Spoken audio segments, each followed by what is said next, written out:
Oh, the need for full transparency in protecting the rights of consumers right there. But now, well, one of those that would be enjoying the power if it is followed through will be small businesses. We have the manufacturers speaking for businesses.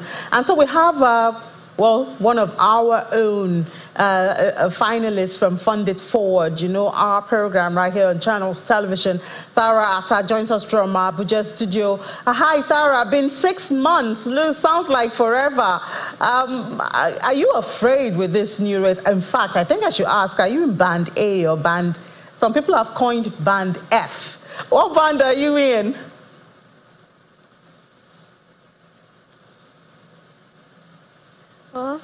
I would go with whatever band you believe. I cannot hear you, Tara. I can see you talking, but I can't hear you, unfortunately. I wonder what's wrong there. So I guess our technical hands will look into that. Tara, can you hear me? I can hear you quite clearly. Great, great. I couldn't hear you at first. So I was asking, what band are you in? You know, they're the big guys who do more than 20 hours in band A, and now some people have coined band F. I think there's no supply at all. What band do you belong to? In all honesty, where I stay, there is a fluctuation. So we're fluctuating between band D to band F, most likely. But I thought you were supposed to know. Do you know exactly? Because NERC had told us that we would know from our cards if you're prepaid. When you buy your cards, you would have it there. Do you know your band exactly, really? I don't believe so, because this is information that is relatively new to me. I know that basically it's been out there, but I don't believe they go around telling you, okay, the area where you are, this is what you're going to be getting.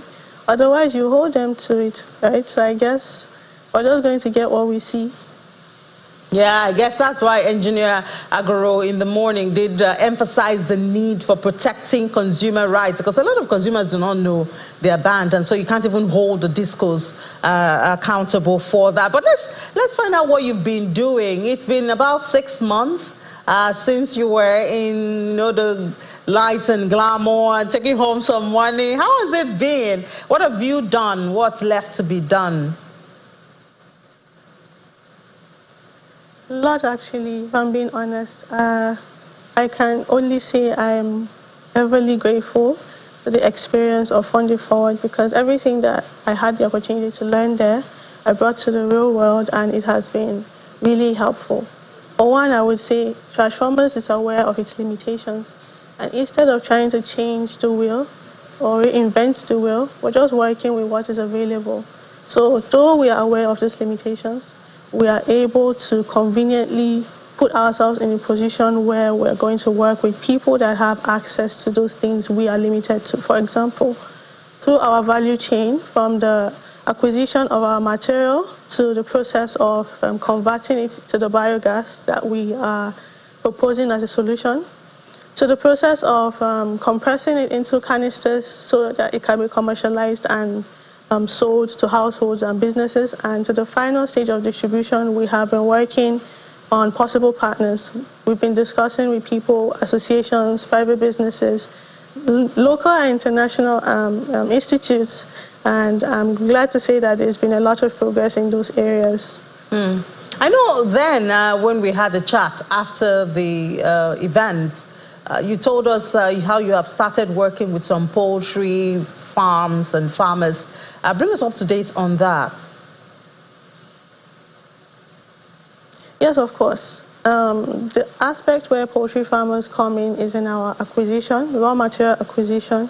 And we've been able to discuss with an association that its Abuja chapter is helping us rope in the poultry farmers that are driven by social impact, that are open-minded enough to want to try the diversification aspect of using their poultry waste for biogas, and also see the financial benefit it holds for them as a business, knowing how the industry has been affected by the forex change, like the way the forex is now, and then the rise in chicken feed. You know, it's only wise that the poultry farmer seeks other means to keep the business going, and we are providing them that. So yes, with our discussions with this association, we've had ease with having a lot more farmers interested and willing for when we are putting our project on their farms, and hopefully, the project kicks off and everybody is happy in the end. So apart from the poultry farmers, those are feeding you from the raw material. What about those who will buy from you, your customers from that end? Even though you're waiting for the project to kick off, are you building relationships around that area? Of course. So as I stated earlier, through the value chain, we've been working and discussing with possible partners, because we are very well aware that this is a capital-intensive project, and we are in discussions from, as I said, raw material acquisition through to the conversion process. This is the production and conversion process of this material, compressing it, and then distributing it. So I've already discussed the acquisition aspect of it, which involves the poultry farmers. And then we're going to talk about the processing aspect of it, which we're glad to say we have the attention of a few international research institutes that are willing to work with us through the process.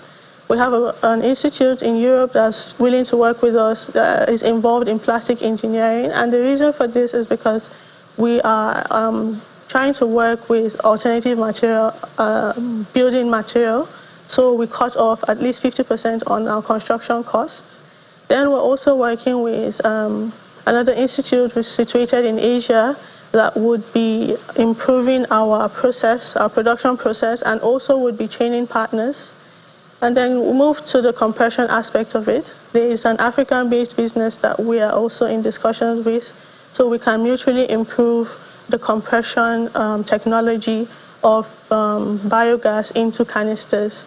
And then the final stage, which will be our customer stage of distribution, we are in discussion with a gas infrastructure company that would help us work on a scheme where we would have MDCs, which stands for micro distribution centers, and have ease of access to our customers, where they either get their canisters of gas, which is cylinders rather, cylinders of gas delivered to them, or they're able to walk to the stand and pick up the gas in exchange. The exchange, so this is like an exchange system. The cylinder is available, filled with the amount of gas that they are willing to buy. Then they take it, they drop theirs, and then, it's easier that way. So this is the whole value chain that we've been working on. It's been a lot of work. Yeah. How long more do we have to wait before the consumers or the customers see your final product estimated? Well, this is a question you asked me a couple of months ago, and by our calculations, I have only 3 more months to go. But we're working on it. I don't want to put a timeline. So do you think you will make it in 3 months? But we are working 3 months? on Should we it, start counting down 3 months, or you want more time? This is a time of grace. Don't count down, please. We're doing the best we can at the pace we can move.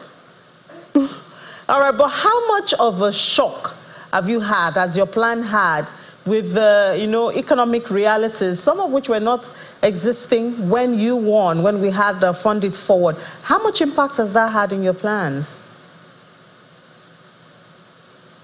There is no other way to put it, and you have already, which was a shock, of course.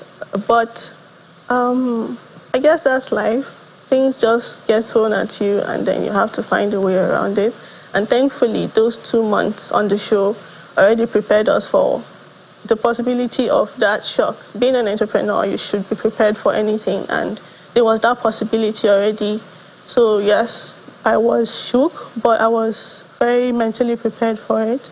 And in that awareness, it actually helped push me to seek alternative options. Like, rather than wanting to take on the mantle of everything on Trashformers, which is close to impossible, we sought to seek out strategic partnerships that would help us enter the market faster, help us do a whole lot more with a whole lot less, because we're aware it has become quite less than we were anticipating it to be able to do. So, yes. Well, I hope you're not heading to the banks, because interest rate now is It's not friendly at all.